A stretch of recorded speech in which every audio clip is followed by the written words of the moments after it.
Bonjour à tout le monde. Un excellent dernier jour de la fête des pains sans levain. Si vous êtes comme moi, ça a passé tellement rapidement cette semaine, mais ça a été en même temps une semaine formidable parce que chaque année où on célèbre ces fêtes, Dieu nous apprend des choses. Et Dieu nous fortifie dans sa connaissance, dans la compréhension de son plan et dans la capacité d'aller plus loin aussi pour lui obéir. Reportez-vous à Genèse chapitre 17 en commençant le sermon aujourd'hui. Genèse chapitre 17. Le titre de mon sermon, « Sois intègre ». Sois intègre. C'est ce que Dieu a dit à Abraham lorsqu'il l'a appelé. Genèse 17, verset 1. Lorsqu'Abraham fut âgé de 99 ans, l'Éternel apparut à Abraham et lui dit, « Je suis le Dieu Tout-Puissant. Marche devant ma face et sois intègre. » Marche devant ma face et sois intègre. Ça veut dire de marcher dans la voie de l'intégrité. Autrement dit, comme si Dieu avait dit à Abraham, « Aie comme but, là, d'obéir à mes lois avec détermination et avec fermeté. » Ça veut dire en connaissant les lois divines, parce que Dieu a révélé ses lois à Abraham, comme il a révélé ses lois à chacun de ses serviteurs. Ça implique donc de connaître les lois divines, de les approfondir à mesure qu'on avance. Ça implique un changement total de nos façons de penser, de nos façons de parler, de nos façons d'agir. Parce que comme Dieu a fait avec Abraham, il lui a demandé de changer, et à nous qui l'appelle aujourd'hui, il nous demande de changer. Et ça implique aussi, et Abraham l'a démontré avec éclat, l'humilité pour s'en remettre à Dieu dans toutes choses. L'humilité de s'en remettre à Dieu dans toutes choses, c'est-à-dire d'admettre que de nous-mêmes, on ne peut pas atteindre les objectifs que Dieu nous donne, mais que par sa puissance, on peut y arriver. Et qu'à ce moment-là, on doit s'arranger pour rester proche de lui et lui demander. Abraham, vous le savez, la Bible dit, c'est le père des croyants.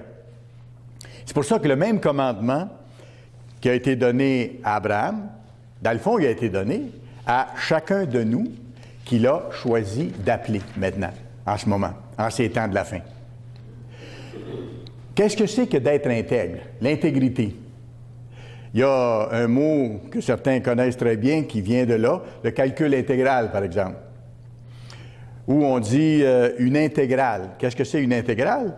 C'est la somme totale d'un ensemble par rapport à ses parties prises séparément ou par rapport à une de ses parties ou à quelques-unes de ses parties. Une intégrale, c'est vraiment l'ensemble au complet. Il ne manque rien. Alors, intègre, ça veut dire être entier. Ça veut dire, dans le sens spirituel, une probité, une honnêteté dans la conduite. C'est-à-dire observer avec soin les règles morales de la justice de Dieu. À ça, bien sûr, est attaché un sens de loyauté. On veut appartenir à Dieu, on n'est pas parfait, mais on est en marche. On veut être loyal à l'engagement qu'on a pris au moment du baptême et on veut être sans reproche dans notre conduite le plus possible.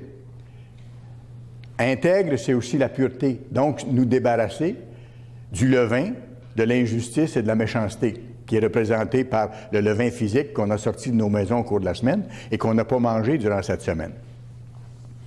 Intègre, c'est l'honnêteté. Et intègre, il y a une autre dimension aussi, incorruptibilité. Incorruptibilité.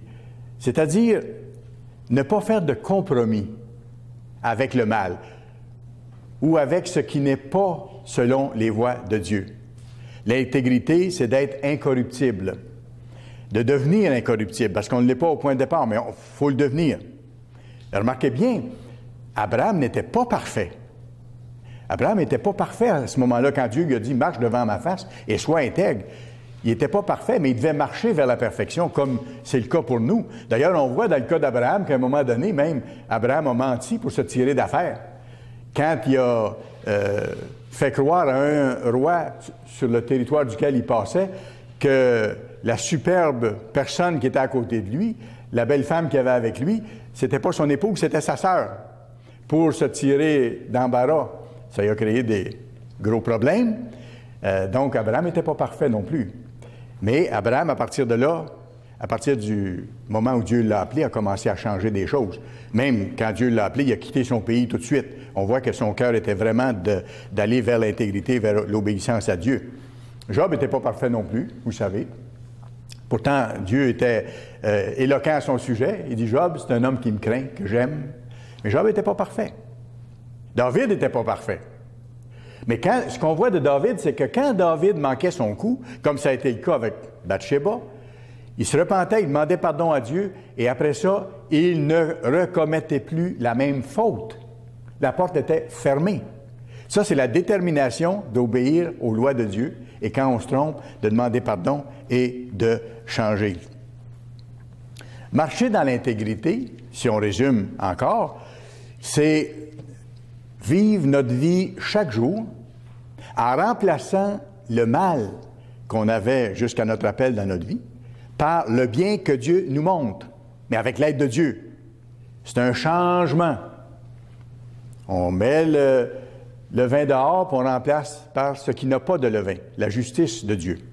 Marcher dans l'intégrité, c'est plus que ça aussi, parce que c'est être conscient du phénomène que nous vivons et de l'apprécier. Apprécier l'appel de Dieu, demander son aide, avoir un but qui nous motive et qui devient le point central de notre vie. Persévérer dans cette direction vers la perfection. C'est ça. On n'est pas encore parfait, mais on s'en va vers la perfection. Marcher dans l'intégrité, c'est garder constamment l'attitude de la conversion, c'est-à-dire du changement de ce qu'on était à ce que Dieu veut que nous devenions. Dans le fond, c'est de vivre selon l'esprit de la fête des pains sans levain, continuellement au cours de notre vie. Abraham l'a fait, Job l'a fait, David l'a fait, l'apôtre Paul l'a fait, et ils ont atteint le but. Et comme Paul le dit si bien, la couronne de gloire leur est maintenant réservée pour le jour de la résurrection. Ils sont en attente dans le sommeil de la mort, mais la couronne de gloire, elle est en attente pour le jour de la résurrection. Comme j'ai mentionné au début du message, nous sommes rendus aujourd'hui au 7e jour de la fête des pains sans levain. Alors, durant la semaine, on a lu, on a médité, on a écouté des sermons concernant les choses à changer. On en connaissait déjà, on en a sûrement découvert d'autres, et même on blaguait au début de l'Assemblée, certains ont découvert vers la fin de la fête chez eux des choses, des produits levés, ou même du levain qu'ils n'avaient pas vu. Mais il y a une grande leçon spirituelle là-dedans. C'est pas une faute en soi, mais il y a une grande leçon spirituelle. C'est que même en chemin, même si on obéit à Dieu depuis un bout de temps, et même si on a essayé de changer des choses, et qu'on essaie encore, il y a des choses qu'on n'a pas vues, et que Dieu continue de nous montrer. Comme ce qui est arrivé à certains cette semaine, de découvrir qu'il y avait encore du levain qu'ils n'avaient pas vu chez eux. Alors, ils s'en sont débarrassés. Alors, on est au 7e jour. On a médité là-dessus. On a parlé beaucoup et on a lu, par exemple, dans Galates 5, qu'il faut remplacer ce que Galates 5 décrit comme étant les œuvres de la chair. On doit les remplacer par les fruits de l'esprit. Donc, ça, c'est notre démarche là, de vivre selon les pains sans levain. Remplacer les œuvres de la chair par les fruits de l'esprit. De devenir cette nouvelle créature que Dieu veut que nous soyons. Aujourd'hui, on va aller plus loin dans le message que je vous donne. On va aller plus loin dans notre examen de ce que nous avons à changer.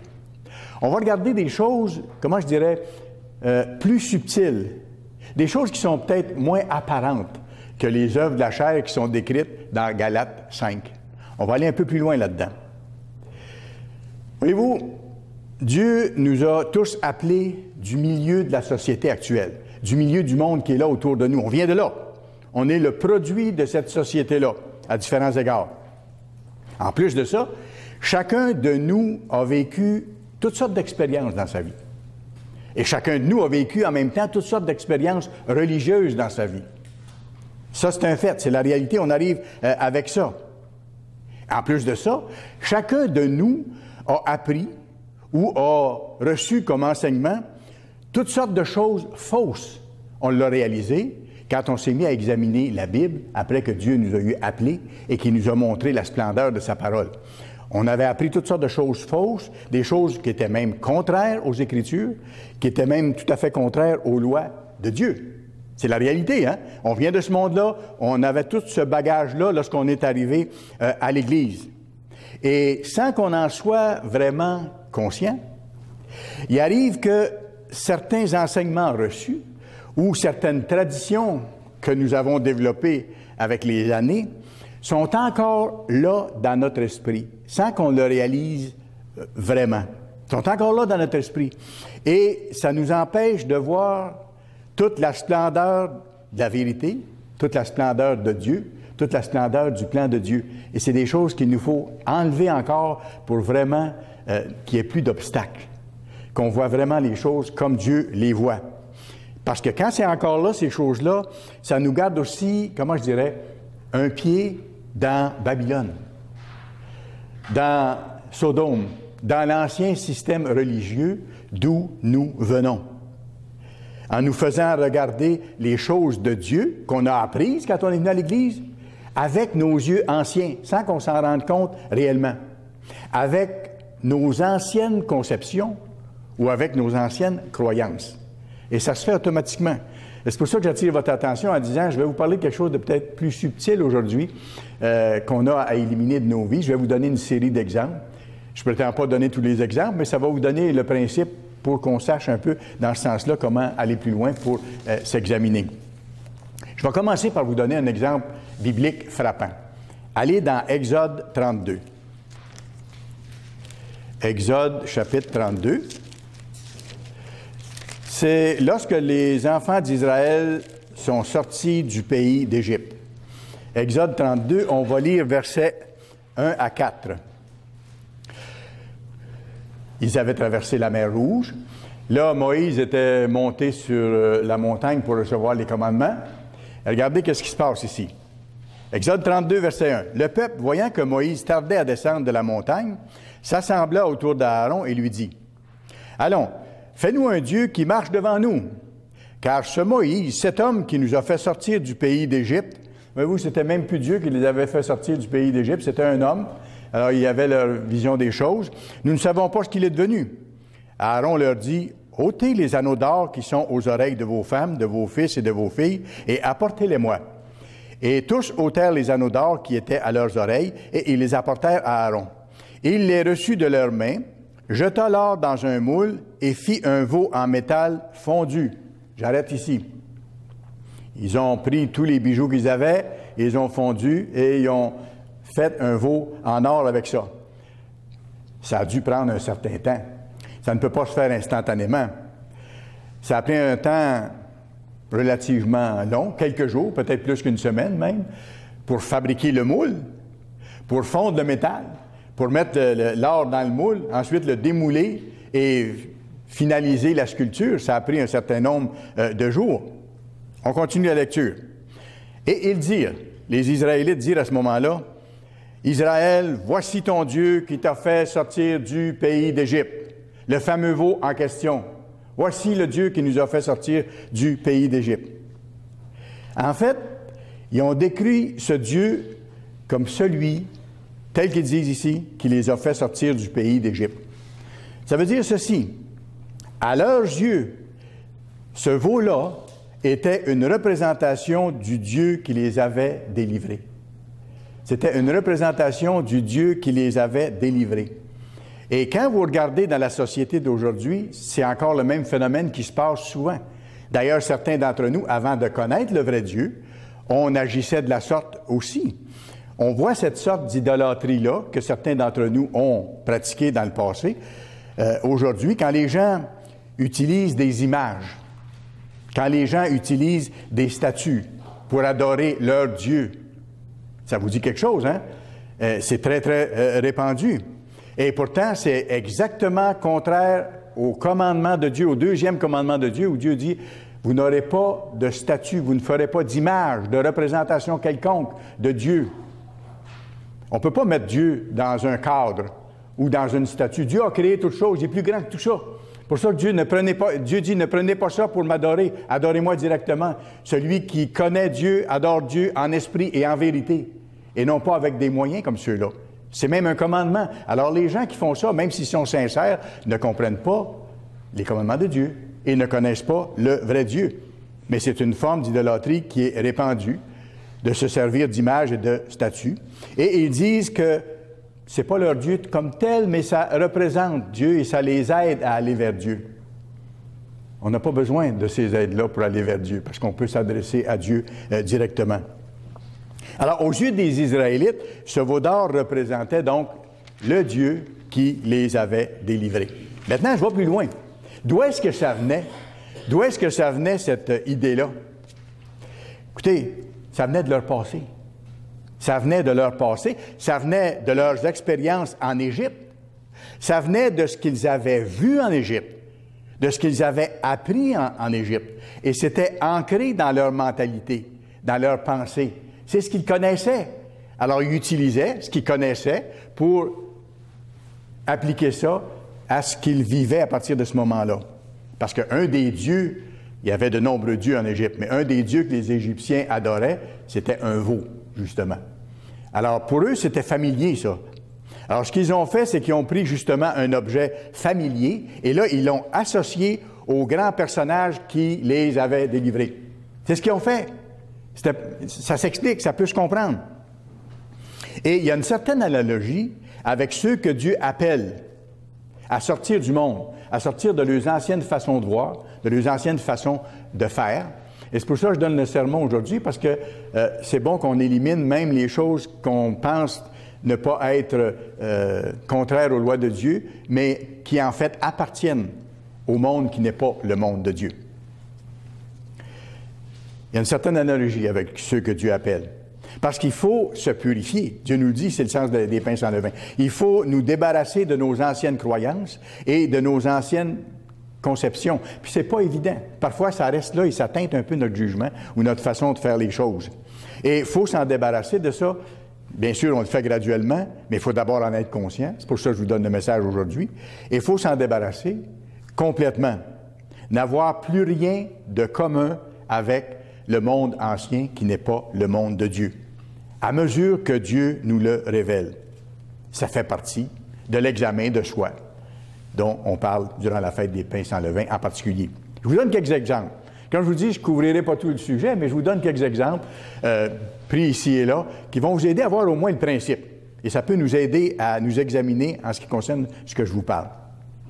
Parmi les gens que Dieu appelle à l'Église, plusieurs priaient Dieu avant. Prenons juste cet exemple-là. Plusieurs priaient Dieu. Mais priaient Dieu selon la conception qu'ils avaient, selon ce qu'ils avaient appris, selon ce qu'ils avaient vu. Alors, c'est pour ça que la plupart des gens qui priaient Dieu faisaient des prières apprises par cœur. C'était automatique. Ceux qui viennent des grandes religions du monde, on l'a fait tellement que c'était ancré dans nous. Alors, quand Dieu nous appelle, à un moment donné, on découvre que prier Dieu, c'est une conversation avec Dieu. Et même le Christ, dans la Bible, nous dit « Ne répétez pas des vaines paroles comme font les païens », c'est marqué dans Matthieu, mais parlez à votre Père du fond du cœur. On peut se confier à lui exprimer nos désirs, nos problèmes, nos difficultés, le remercier pour tout ce qu'il fait, lui demander de bénir l'œuvre. C'est une conversation comme avec un ami. Comme avec un ami. Alors, ce n'est pas des prières toutes faites. Mais certaines personnes, parfois, arrivent à l'Église et ont de la difficulté à se défaire de cette habitude-là. Pour eux, c'est un combat. Mais Dieu les aide. Et là, on apprend d'autres choses. Mais pour vous montrer un exemple comme de quoi on arrive à l'Église, parfois, avec des anciennes conceptions qui peuvent nous déranger. Ou certains arrivent à l'Église et imaginent Dieu comme un Dieu lointain, un Dieu impersonnel, un Dieu qui ne répondrait pas aux prières ou qui ne serait pas tellement attentif, comme un principe créateur, comme quelque chose de nébuleux, qui n'est pas vraiment un être, qui est impersonnel. Alors, dans ce temps-là, la prière ne va pas plus haut que le plafond, pour ainsi dire. Mais quand on découvre que Dieu est un être réel, qu'il a des sentiments, qu'il a en particulier de l'amour envers ses créatures, nous, et qu'il veut nous amener à la vie éternelle et qu'il est prêt à nous donner tout ce qu'il faut pour ça, qu'il a même donné son Fils comme sacrifice pour payer l'amende de nos péchés, là, on découvre un Dieu personnel. Ça change tout. Là, on lui parle comme à un confident, comme à un bon papa, comme au bon père qu'il est et qui veut notre bien dans tous les domaines de notre vie. Alors, voyez-vous, l'ancienne conception qu'on avait doit être remplacée par la connaissance du vrai Dieu que la Bible nous permet d'avoir. Certaines personnes arrivent à l'Église et ont de la difficulté, dans ce sens-là, à voir vraiment le Dieu dans sa réalité. Certaines personnes ont grandi tellement avec la notion, par exemple, de la Trinité, qu'ils ont de la difficulté à se défaire de l'idée que Dieu n'est pas un Dieu en 3 personnes. Certaines personnes ont de la difficulté à enlever ça. Pourtant, cette conception-là, c'est contraire même à la Bible, parce que Dieu est une famille, Dieu veut se reproduire. Et quand on représentait la Trinité, c'était un triangle, vous vous rappelez? Il y avait le Père, le Fils et le Saint-Esprit. On disait c'est 3 personnes en une.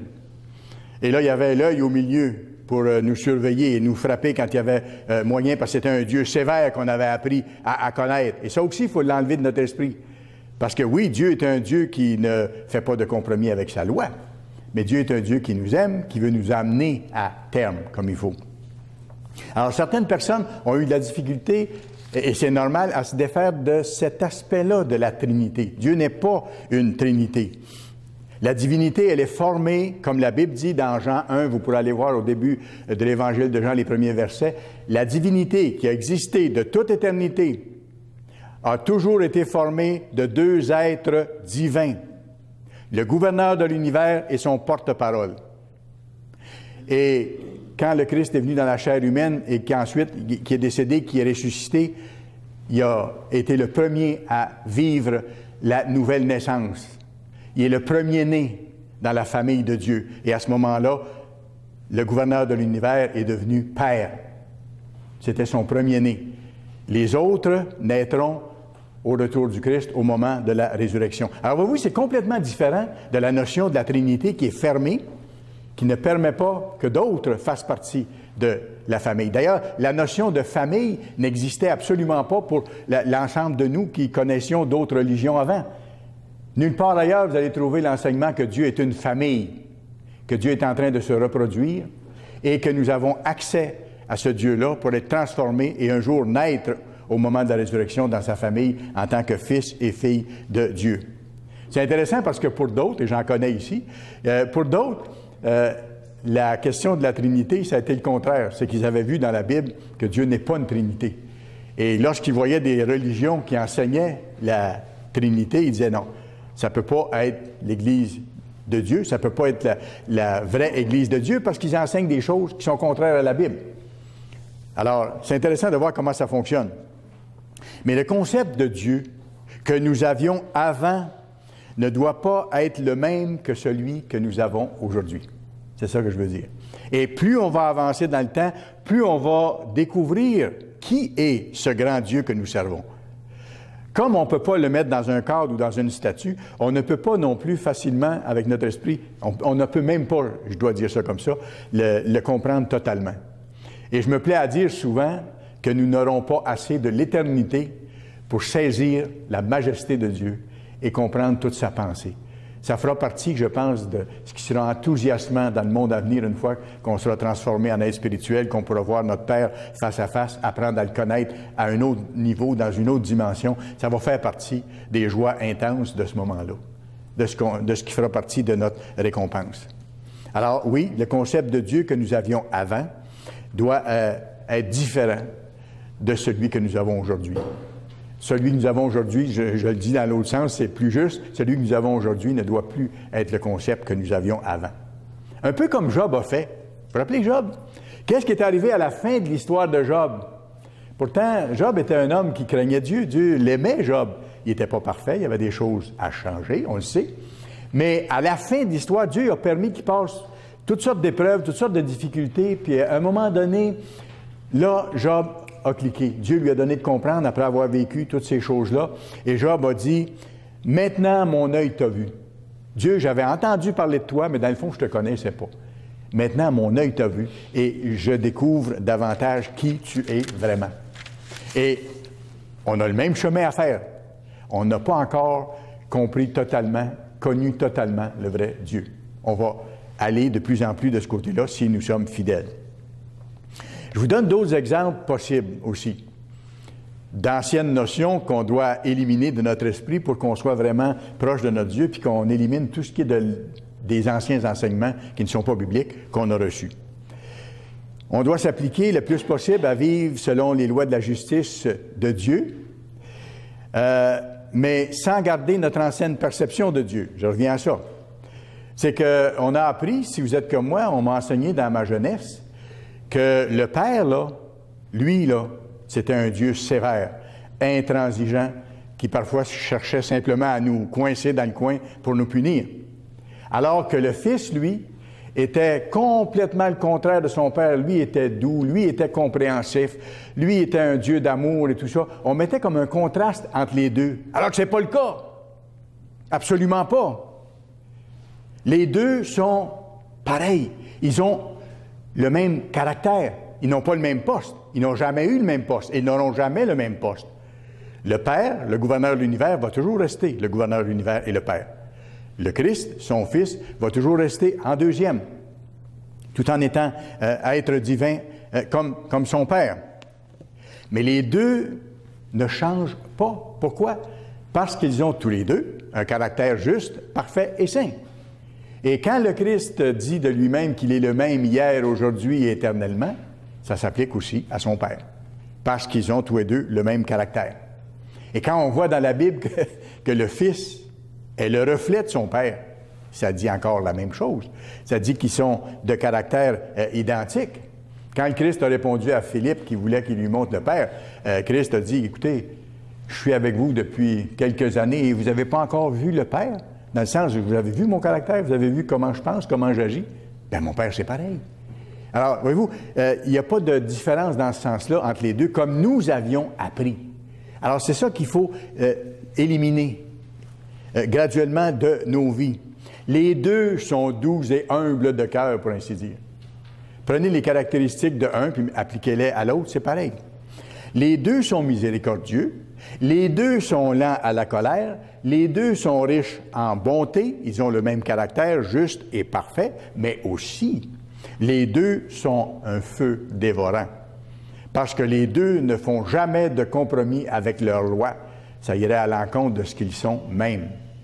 Les deux accordent à chacun des appelés tout ce qu'on a besoin pour y arriver. Mais si on se détourne de Dieu et tout ça, il y a des conséquences. Oui, ils sont miséricordieux, lents à la colère, riches en bonté, mais en même temps, c'est un feu dévorant. Autre exemple.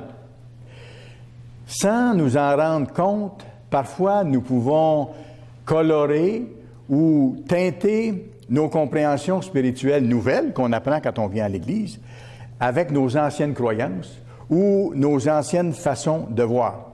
Je vous donne un exemple qui est assez intéressant et assez frappant, puis je sais que c'est le cas de quelqu'un dans l'Église, il y a peut-être plus qu'une personne. Avant ça, vous et moi, on a appris qu'à la mort, si on avait été bon, on allait au ciel. OK? Bon. On allait au paradis. On appelait ça le paradis. Bon. C'était quoi aller au ciel? Qu'est-ce qui se passe en haut? Qu'est-ce qu'on nous a appris qu'on faisait? On nous a appris rien de ce qu'on faisait. On nous disait qu'aller au ciel, on serait dans un état de joie éternelle, dans la contemplation du visage de Dieu. Vous vous rappelez de certains enseignements qu'on a reçus quand on était petit. On ne faisait rien, mais éternellement, on allait être en contemplation devant le visage de Dieu. On allait ne rien faire de toute l'éternité. Et c'était une retraite. C'était une retraite éternelle, basée sur un fonds de pension illimité. on peut dire ça comme ça. Alors, ça, c'est la notion qu'on avait avant, ceux qui ont grandi dans les religions qui enseignent que les gens vont au ciel quand ils meurent ou à un autre endroit s'ils ont été méchants. Mais maintenant, ça crée un problème pour certains, ça, lorsqu'ils viennent à l'Église. Parce qu'ils ne voient pas tout à fait la conception biblique de ce qui arrive après la mort et de ce que Dieu a en tête quand il dit qu'il va établir son royaume sur la terre. C'est que pour certains, ils ont l'impression que la nouvelle compréhension, c'est le ciel sur la terre. Autrement dit, qu'on ne fera rien, qu'on va admirer Dieu, mais qu'il ne se passera rien. Certains restent un petit bout de temps parfois avec cette conception-là, il ne faut pas qu'il reste rien de ça, parce que c'est aussi loin comme conception qu'est le jour de la nuit, ou l'est de l'ouest, si vous voulez. Parce que pour Dieu, Dieu a un plan précis en ce qui concerne ce qui s'en vient. Les Écritures montrent que c'est tout à fait différent. Les Écritures nous montrent un concept entièrement nouveau. C'est pas simplement, autrement dit, un changement de lieu pour le royaume. C'est pas le royaume au ciel à rien faire, mais là, vu que le royaume sera établi sur la terre, c'est le royaume sur la terre à rien faire. Absolument pas. C'est pas juste un changement de lieu. C'est que le Fils de Dieu, le Roi des rois, va venir établir son gouvernement sur la face de la terre. Ça, c'est marqué dans la Bible. C'est le roi de ce royaume-là, et ce royaume-là, c'est un gouvernement. Et ce gouvernement-là, c'est une famille royale dirigeante. Le Christ sera assisté par qui? Il sera assisté par David, qui sera au-dessus des 12 tribus d'Israël. Il sera assisté par qui? La Bible le dit, exactement, précisément. Les 12 apôtres qui ont été fidèles auront chacun un trône pour administrer et diriger une des 12 nations d'Israël. On a d'autres dont les noms sont mentionnés, qui auront des postes précis. Puis ceux d'entre nous qui vont être fidèles jusque-là, comme ceux qui l'ont été dans le passé et qui dorment du sommeil de la mort, seront transformés au retour de Christ, et là vont être des petits rois ou des petits dirigeants sous le Christ et sous David et sous les apôtres pour enseigner les nations, pour les guérir, pour les encourager, pour rebâtir le monde comme première étape. Et après, il y aura d'autres choses. Et c'est pour ça qu'un va administrer une ville, l'autre va administrer 2 villes ou 5 villes ou 10 villes, selon les exemples que le Christ a donnés. Et par après, M. Armstrong en a déjà parlé, Dieu n'a pas fait toutes ces planètes et ce vaste cosmos pour que ça reste vide. On aura peut-être des œuvres de création extraordinaires à faire. Alors, voyez-vous que c'est loin du royaume au ciel qui est juste mis sur la terre et qui n'a rien à faire. Au contraire. Prenons l'exemple du sabbat. Même chose, le sabbat.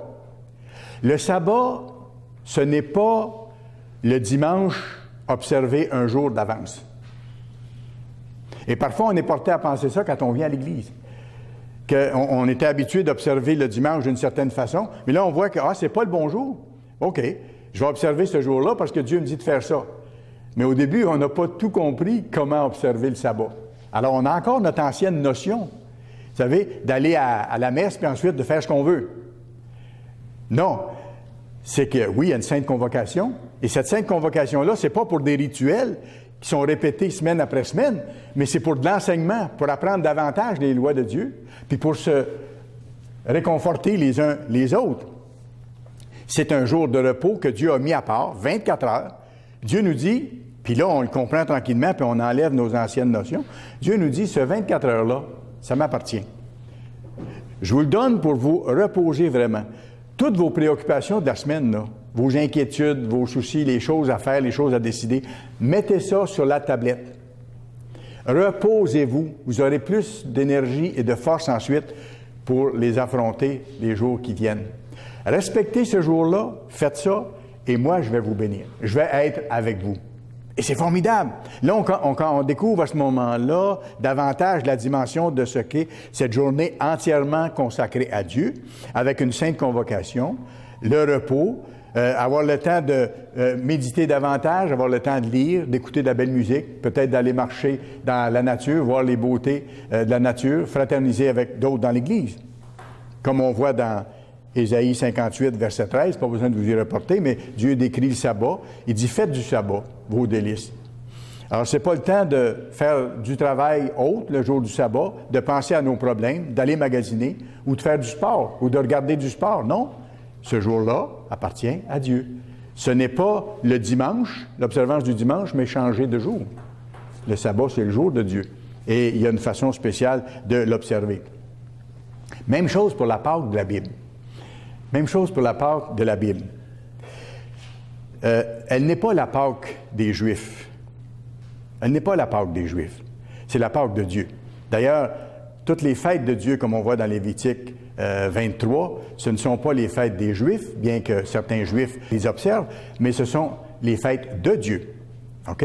Alors, la Pâque biblique, ce n'est pas la fête des Juifs. Les Juifs ont leur façon de l'observer. Et les Juifs orthodoxes ou les Juifs messianiques, il y a différentes formules de ce côté-là.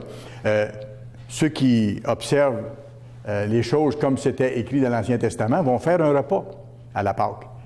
De l'agneau puis des herbes amères.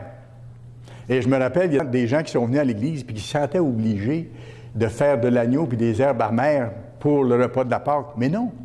Ça a été le cas dans l'Ancien Testament, mais ça représentait le petit agneau de Dieu qui allait être offert pour nous, pour payer l'amende de nos péchés. Mais une fois que le Christ est venu, le Christ a lui-même changé les symboles. Le soir de sa dernière Pâque, il a dit vous n'aurez plus besoin de prendre un agneau et de verser son sang et tout ça. Moi, je suis venu pour verser mon sang.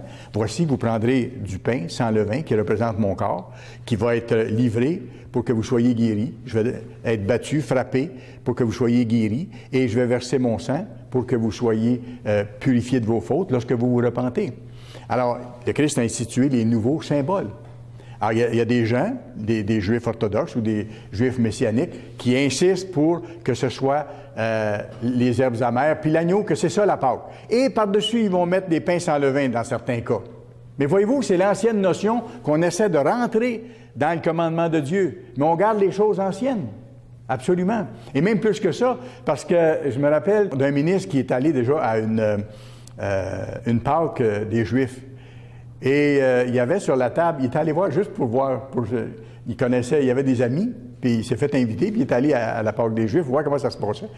Et sur la table, il y avait un œuf cuit dur. Et il a demandé au rabbin, pourquoi cet œuf-là? Ah, le rabbin, il dit, ben ça, c'est parce que ça représente la vie. Alors, mon ami ministre n'a pas réagi. Il allait là juste pour voir de toute façon. Il a dit en lui-même, ah ouais, OK, la fertilité, les Pâques, les œufs de Pâques, voyez-vous. Alors, eux, en plus, avaient mis dedans d'autres conceptions erronées du monde pour associer à leur célébration. Il n'y a pas de problème. De toute façon, la Babylone moderne, c'est une confusion de l'ensemble des religions et ils ont mis ensemble les traditions de différents peuples à travers l'histoire pour faire une immense sauce tout à fait mélangée de la religion du monde qu'on appelle Babylone ou Sodome, si vous voulez.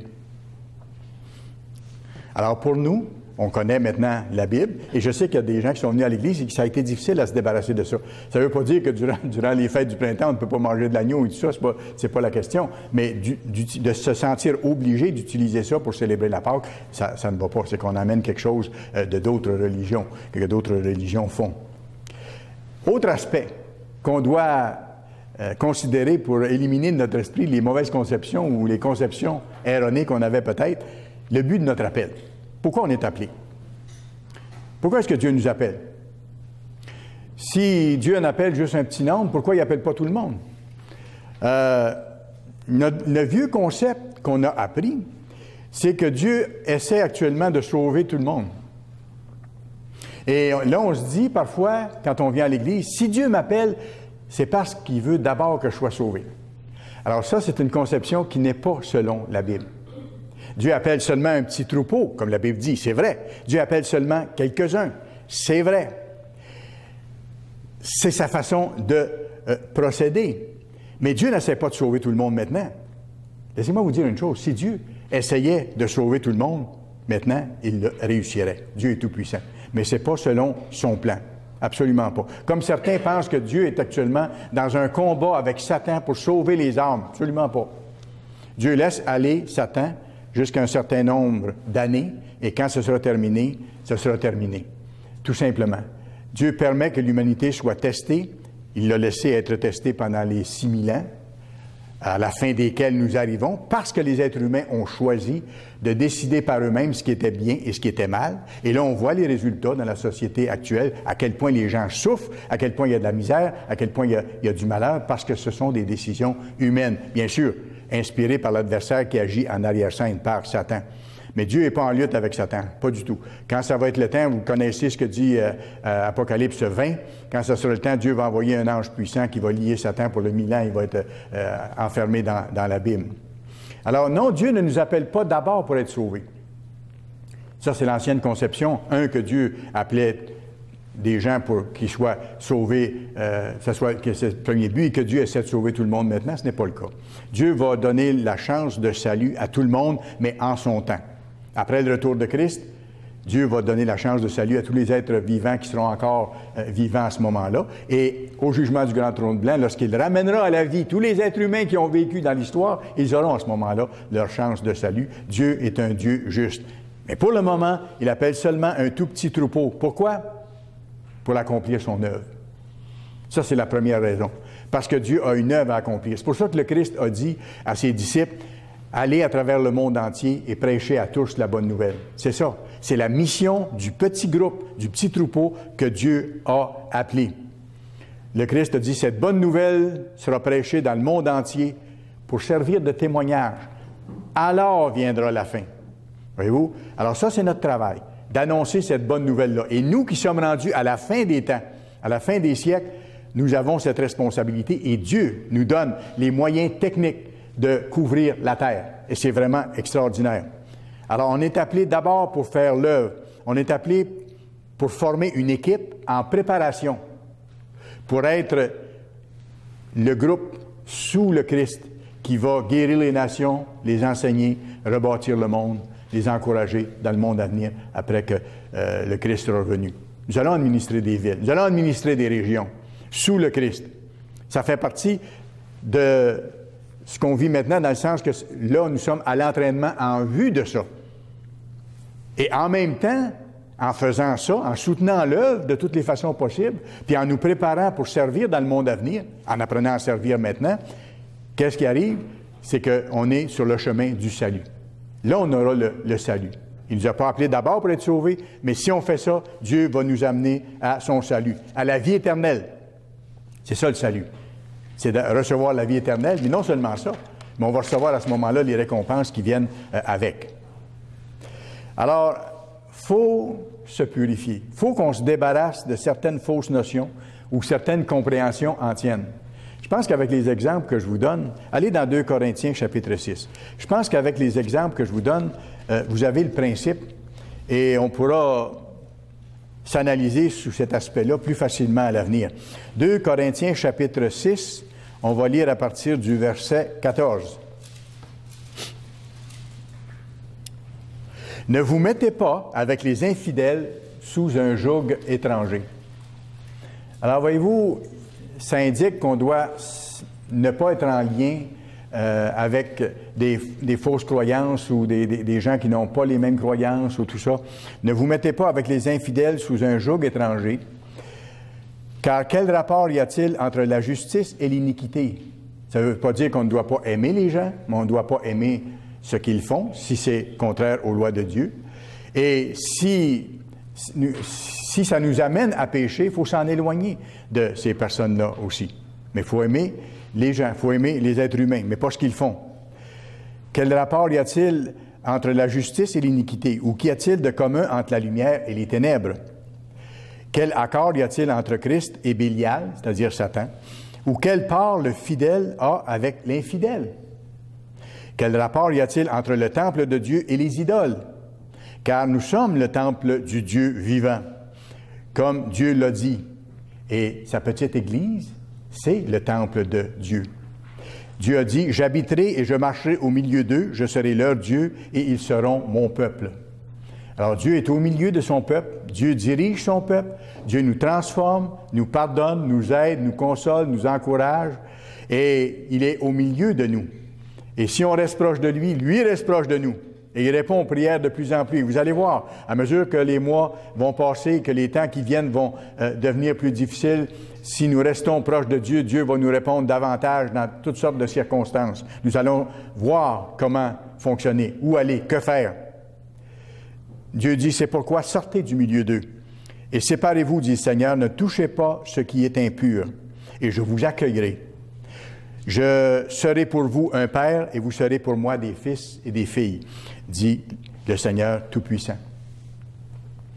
Alors, c'est pour ça qu'il ne faut pas garder des choses du monde, ni s'associer à ces choses-là d'aucune façon. Quand on voit que ce n'est pas des choses de Dieu, des choses contraires à Dieu, on doit s'en éloigner. Et on doit s'en éloigner de plus en plus. Apprendre à voir et à éliminer même les petites choses. Ce que j'appellerais les subtilités qui ne sont pas de Dieu, mais qui viennent de l'adversaire. Parce qu'il y a des choses qui sont subtiles, tout petites. L'adversaire est vraiment tordu et il est puissant. Il peut nous amener sur la voie de transgresser les lois de Dieu ou de faire des compromis sans qu'on s'en rende compte vraiment. Et c'est pour ça que je vous donne le message aujourd'hui. Je vous donne un seul exemple de ça. S'il y a des membres d'Église qui marchent avec Dieu, puis qui ont à cœur d'être intègres, soient intègres et marchent devant moi, donc ne pas participer aux choses mauvaises. S'il y a des membres de l'Église qui s'adonnent à regarder une émission, malgré qu'il n'y en a pas beaucoup d'émissions de télévision qui valent la peine, sinon des documentaires ou des choses comme ça, mais qui regardent une émission ou un film où apparaît, par exemple, de la violence, de la nudité, de l'adultère, de la perversion, du mensonge, cette personne-là qui appartient à Dieu va dire tout de suite, ça, c'est pas mon monde. C'est pas le monde de Dieu, c'est le monde de Satan. Je n'ai pas d'affaire à m'asseoir avec ça et à participer à ce mal-là. On va fermer la télévision, on va changer de place. On va aller ailleurs. Voyez-vous? Ça, c'est plus évident. Maintenant, je vous donne un autre exemple. Les mêmes personnes regardent un beau petit film de Walt Disney. Est-ce qu'il peut y avoir quelque chose de plus innocent, de plus gentil et de plus beau qu'un film de Walt Disney? Avec, parfois, c'est des personnages réels, parfois, c'est des dessins animés, et c'est gentil, c'est mignon, c'est agréable, il y a de la belle musique, il y a des belles images, et ainsi de suite. Mais tout à coup, vous avez un film de Walt Disney, que ce soit des personnages réels ou dessins animés, où vous avez les enfants, tout à coup, qui sont plus sages que les parents. Eux trouvent la solution au problème, alors que les parents sont à côté de la coche. Ou vous avez le tout petit qui, lui, est le puissant, qui va sauver la situation. Son père n'était pas capable, sa mère ne voyait pas. C'est présenté sous forme de jeu, de dessin animé, gentil. On dit, c'est donc mignon. Regarde le petit bonhomme, comment il fait. C'est lui qui a raison. La Bible dit, au temps de la fin, les enfants domineront sur les parents. Dans le fond, ce qui est représenté dans ce film-là, c'est exactement ça, mais c'est la recette de l'adversaire. Les enfants qui mènent, les enfants qui dominent, les enfants qui imposent leurs lois et qui se pensent forts. Le faible se pensera fort. On a tendance à regarder ce genre de film-là jusqu'au bout parce qu'on dit, c'est innocent, c'est inoffensif. Non, c'est pas le cas. C'est aussi mensonger et c'est aussi un contraire aux valeurs de Dieu que ça peut l'être, même si c'est présenté avec un enrobage sucré. Un poison qui est bien enrobé, qui goûte bon, reste quand même un poison. Faut pas oublier ça. Et c'est pour ça que je vous dis qu'il nous faut, bien sûr, nous débarrasser des œuvres de la chair qui sont évidentes, mais en même temps, il faut se débarrasser des anciennes notions qu'on traîne dans notre esprit en disant, ça c'est anodin, ou ça c'est pas si mal que ça. S'il y a le mot mal dedans, c'est que c'est mal. Il n'y a pas de degré. C'est blanc ou c'est noir. C'est vrai ou c'est faux. C'est mensonge ou c'est vérité. Ou c'est des choses selon Dieu ou c'est des choses selon le prince de ce monde qui, lui, maîtrise l'air, la puissance de l'air, les ondes, la diffusion, tout ce qui est présenté. Voyez-vous comment ça peut être subtil? C'est pour ça que je vous donne cet exemple-là. Ça nous aide à voir. On peut l'appliquer à d'autres choses. Notre nouvelle identité chrétienne. Quand Dieu nous appelle, on change d'identité. On devient fils et fille de Dieu. Au baptême, on est engendré. On veut imiter le Christ et de devenir comme lui. Mais, là, je retourne encore dans le passé. Vous êtes venu au monde quelque part.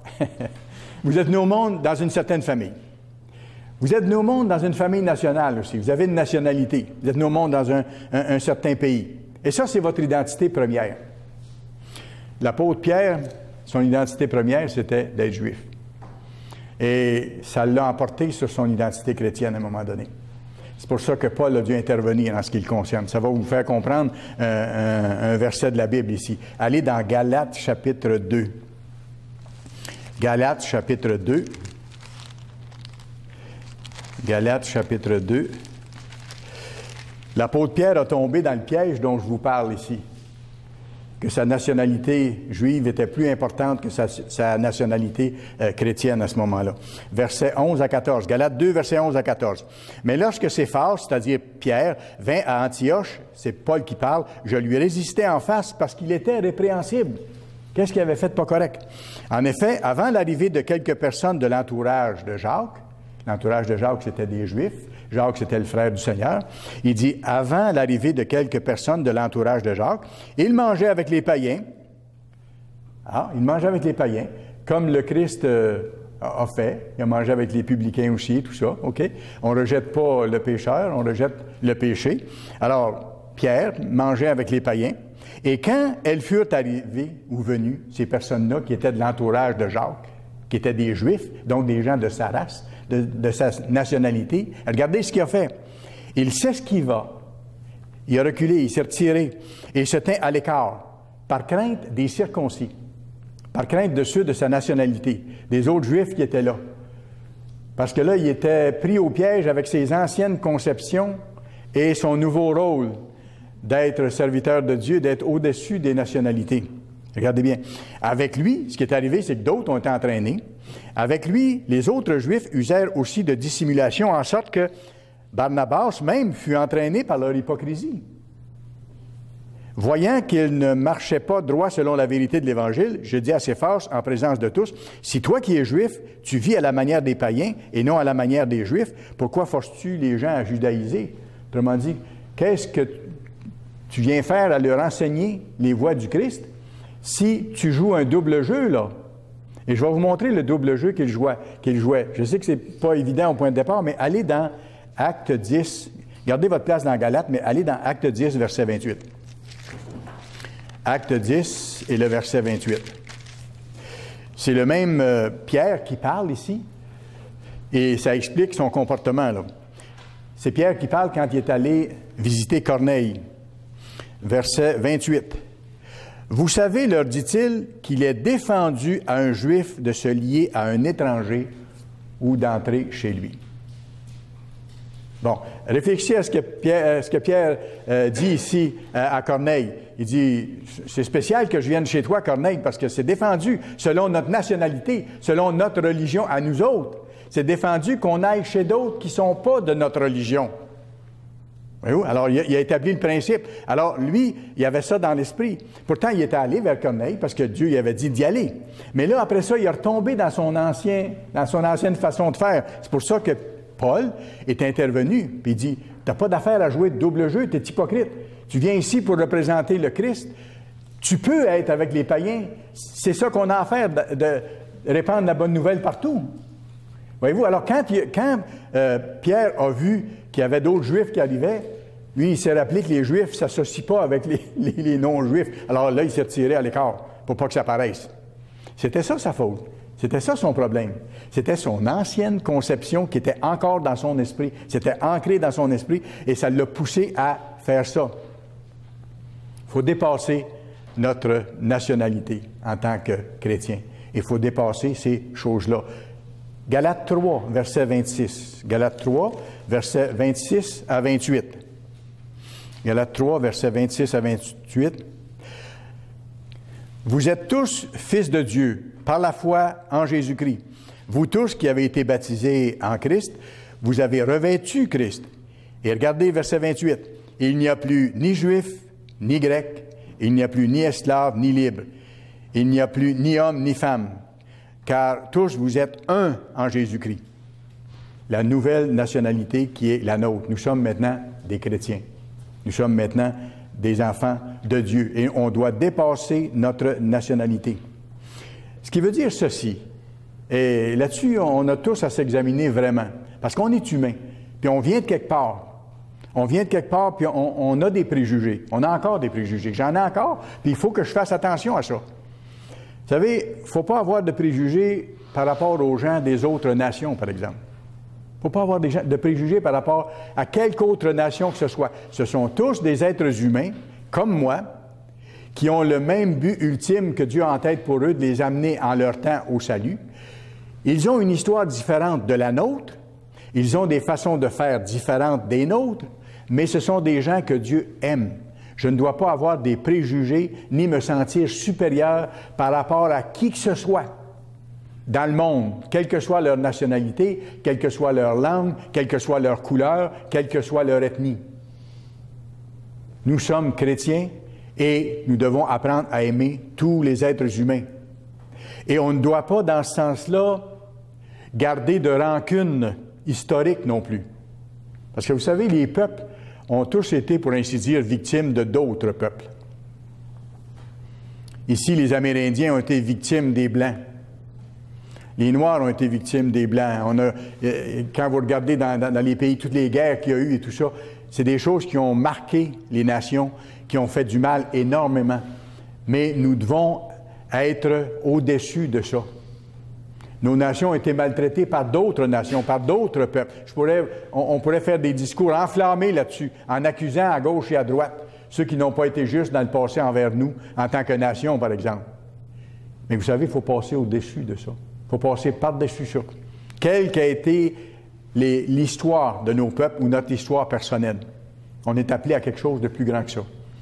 On est appelé à devenir miséricordieux, lent à la colère, riche en bonté, comme quelqu'un que vous connaissez. Comme quelqu'un que vous connaissez.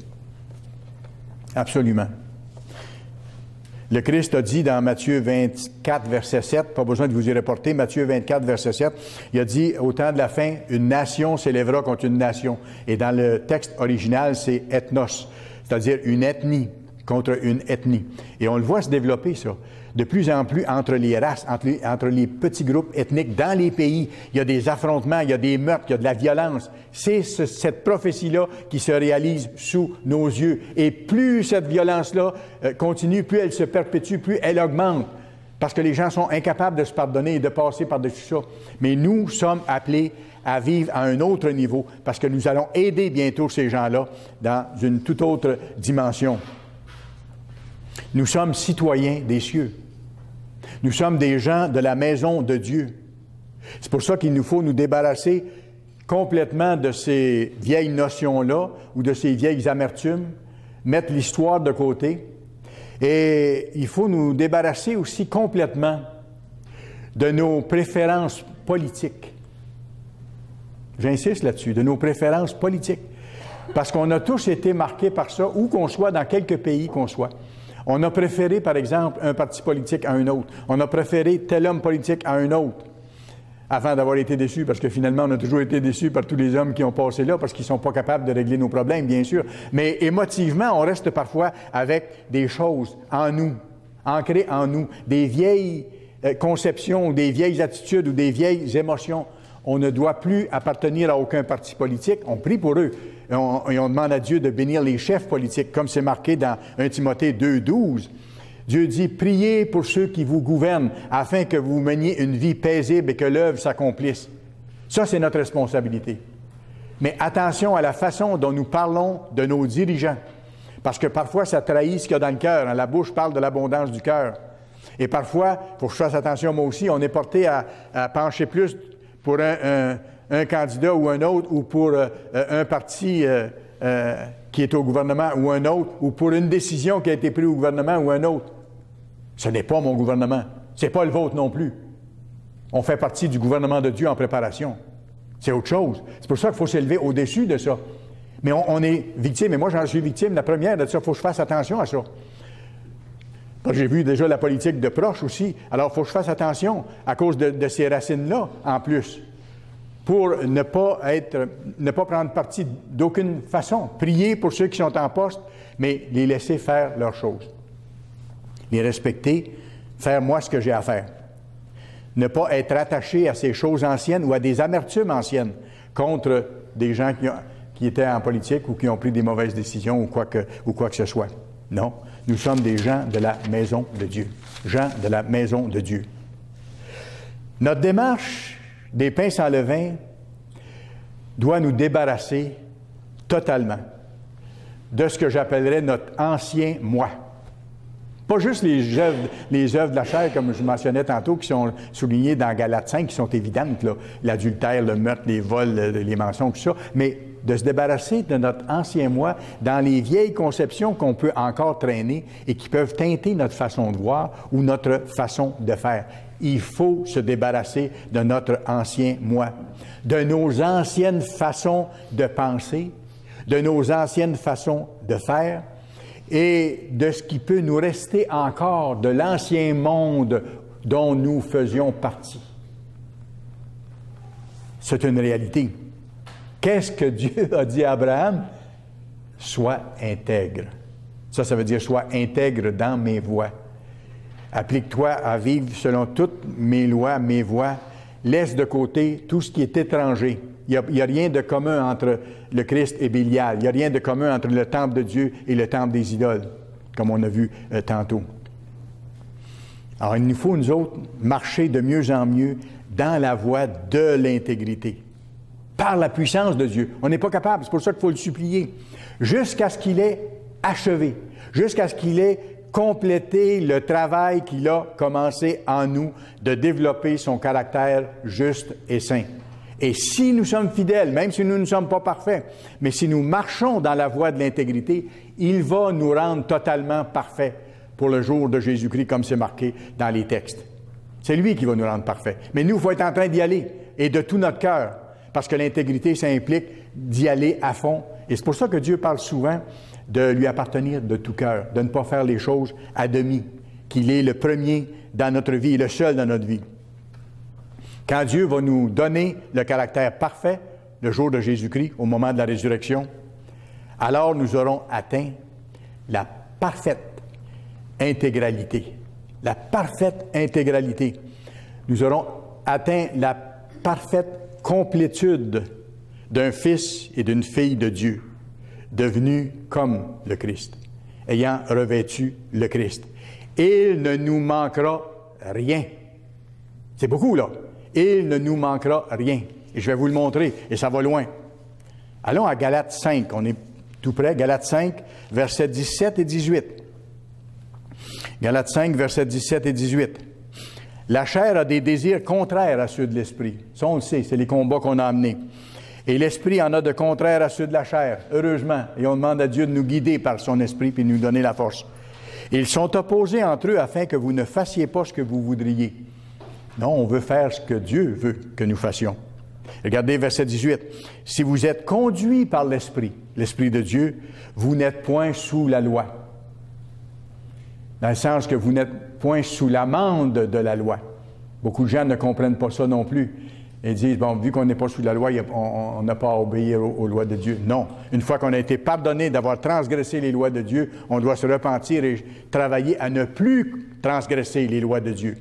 Mais ici, il dit, si vous êtes conduits par l'Esprit de Dieu, vous n'êtes plus sous l'amende de la loi. Pourquoi? Parce que vous vous êtes repentis et que vous continuez de vous repentir pour marcher vers la perfection. Ézéchiel 36. Ézéchiel 36.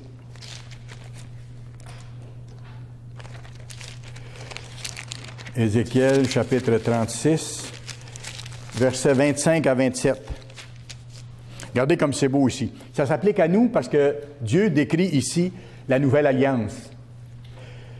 Je répandrai sur vous une eau pure et vous serez purifiés. Je vous purifierai de toutes vos souillures et de toutes vos idoles, de toutes les transgressions de ces lois qu'on doit ne pas répéter. Je vous donnerai un cœur nouveau et je mettrai en vous un esprit nouveau. J'ôterai de votre cœur le cœur de pierre, changement total, et je vous donnerai un cœur de chair, compatissant, aimant, serviable. Verset 27. Je mettrai mon esprit en vous et je ferai en sorte que vous suiviez mes ordonnances et que vous observiez et pratiquiez mes lois. Le seul moyen par lequel nous pouvons pratiquer les lois de Dieu, c'est par sa puissance en nous, comme c'est marqué ici. Bien sûr, Satan continue d'influencer notre nature et il va continuer à le faire de plus en plus on approche du temps de la fin. Mais le Saint-Esprit nous permet de marcher dans l'intégrité. Il nous permet de marcher, il nous donne la force pour marcher dans l'intégrité. Et vous irez voir le Proverbe 2, verset 7. Dieu dit que celui qui le craint est pour lui un protégé, que Dieu est un bouclier pour celui qui marche dans l'intégrité. Vous savez, les Israélites avaient la colonne de feu, la colonne de nuée. Nous, c'est différent. on a le Christ en nous, qui nous donne cette force-là. C'est lui qui donne la foi et qui l'amène à la perfection. Qui l'amène à la perfection. C'est-à-dire que si on marche avec lui, qu'on le supplie de nous imprégner de son caractère et du caractère de son Père, il va nous mener à la perfection, c'est son plan. C'est marqué dans Hébreux 12, verset 2. C'est lui qui mène la foi qu'il nous donne, c'est sa foi. Il l'amène à la perfection à travers les tests que nous vivons et les épreuves que nous vivons. Dieu nous alloue la courte période de notre vie physique pour développer son caractère juste et parfait. Dieu nous accorde la courte période de notre vie physique pour qu'on développe son caractère. Et le caractère juste, c'est l'intégrité dans nos paroles, dans nos pensées, dans nos actions, en rapport avec la voix de Dieu. Et vous savez, ça a un lien direct, ça, avec l'unité de la famille divine. L'unité qui va exister, l'unité parfaite qu'il y aura dans la famille divine.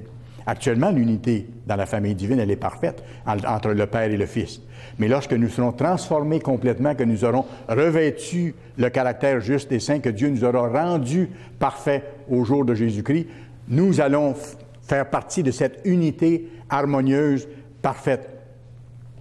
Si nous persévérons à nous repentir, à changer, à marcher dans la voie intègre, comme Abraham, selon les voies de Dieu, Dieu va nous donner la même perfection de caractère que celle du Christ. La même perfection de caractère que celle du Christ. Éphésiens 4. On est dans Galates, allez juste un peu plus loin. Le livre suivant, Éphésiens, chapitre 4. Et nous allons lire le verset 11 à 13. Il a donné les uns comme apôtres, les autres comme prophètes, les autres comme évangélistes, les autres comme pasteurs et docteurs. Ici, il parle de la structure gouvernementale dans son petit troupeau, dans sa petite Église. Pourquoi il a mis des ministres, des évangélistes dans l'Église? Pour le perfectionnement des saints. Les saints ne sont pas parfaits au point de départ, ceux qui l'appellent, ceux qui se sanctifient.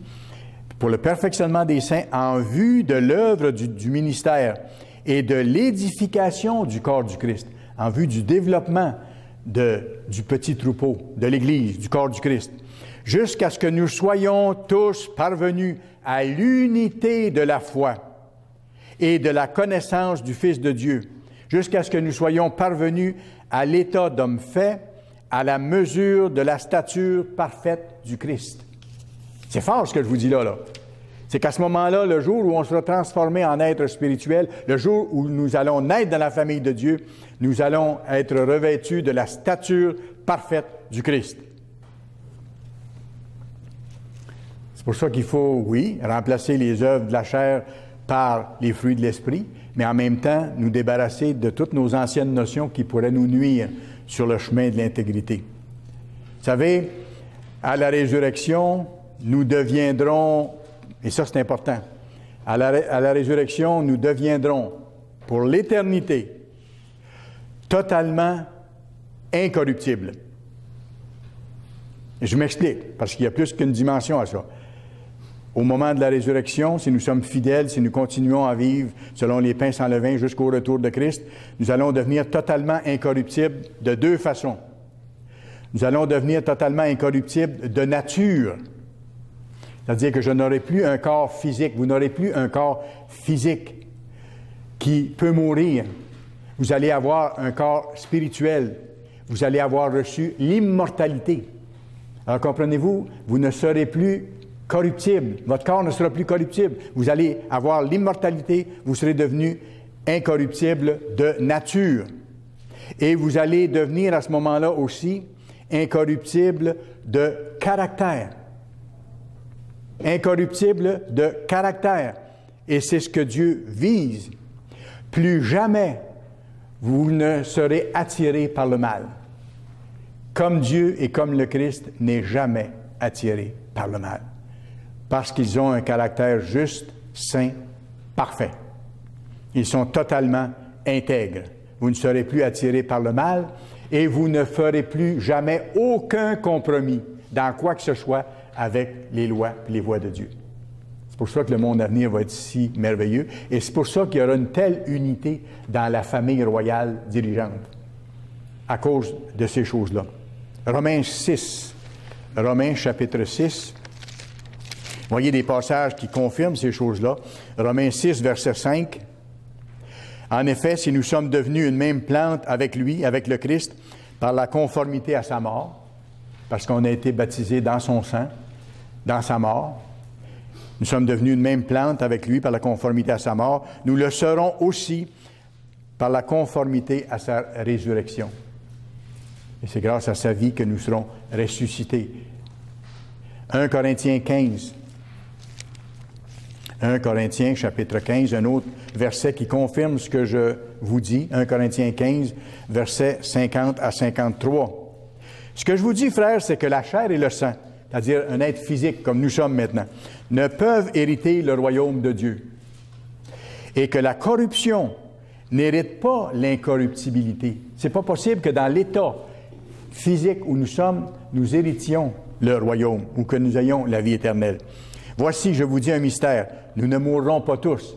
Certains de nous seront encore vivants, debout, au moment du retour de Christ. D'autres se sont endormis. Mais il dit, voici, je dis un mystère, nous ne mourrons pas tous, mais tous nous serons changés. En un instant, en un clin d'œil, à la dernière trompette, la trompette sonnera et les morts ressusciteront incorruptibles et nous serons changés. Regardez le verset 53. Car il faut que ce corps corruptible revête l'incorruptibilité et que ce corps mortel revête l'immortalité. Et c'est pour ça que je vous dis qu'à ce moment-là, à la résurrection, nous deviendrons éternellement, totalement incorruptibles de nature, parce que nous serons formés d'esprit, et que nous deviendrons incorruptibles de caractère, parce que nous serons capables de ne jamais pécher, de toujours faire les choses exactement comme ils doivent être faites. Et regardez l'encouragement qu'on a dans le dernier verset de 1 Corinthiens 15, verset 58. « Ainsi, mes frères bien-aimés, soyez fermes. » On parlait d'intégrité, on parlait de fermeté tantôt. « Soyez fermes, inébranlables, travaillant de mieux en mieux. » Et c'est ce qui doit se passer au cours des années, d'une fête des pains sans levain à l'autre, d'une Pâque à l'autre. On doit être capable de se présenter devant Dieu avec des améliorations dans notre état spirituel, de se présenter devant lui avec des fruits à lui offrir qui lui plaisent, parce que nous sommes en progression vers l'état de perfection qu'il va nous donner si nous continuons sur ce chemin, travaillant de mieux en mieux à l'œuvre du Seigneur, sachant que votre travail ne sera pas vain dans le Seigneur. Fantastique. Tellement, tellement encourageant. Allez à Psaume 17. Psaume 17. Un dernier verset. Psaume chapitre 17.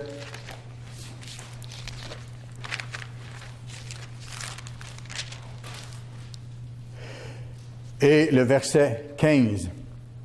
Voyez ici la fin que j'appelle heureuse et glorieuse, de ceux qui, comme Abraham, s'appliquent à marcher devant Dieu dans l'intégrité.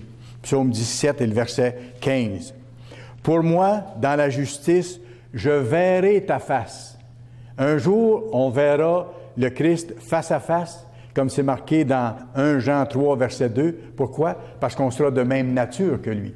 On sera changé en être spirituel et on le verra dans son état spirituel. Et on aura le même caractère de lui. C'est ce qui est mentionné ici. Pour moi, dans la justice, parce que j'aurai persévéré dans l'intégrité que Dieu me demande de développer, parce que j'aurai persévéré dans la justice, parce que vous aurez persévéré dans la justice, vous verrez Dieu face à face. Vous verrez le Christ face à face pour commencer. Et après, plus tard, on verra le Père. Et après, c'est écrit dans la Bible Louis II, « Dès le réveil, je me rassasierai de ton image. » Mais ça ne rend pas le sens exact de cette dernière section du verset ici. On devrait dire, « À mon réveil, c'est-à-dire à ma résurrection, je me réjouirai d'être à ton image. » Regardez bien tout ce que ça change. Ça rejoint exactement ce que je viens de vous dire. C'est qu'au moment de la résurrection, nous deviendrons éternellement incorruptibles de nature et de caractère. Nous aurons cette fin heureuse. Pour moi, dans la justice, je verrai ta face. À mon réveil, à ma résurrection, je me réjouirai d'être à ton image. Et c'est le but de Dieu pour chacun de vous, personnellement. Tenez bon, lui ne vous abandonnera jamais.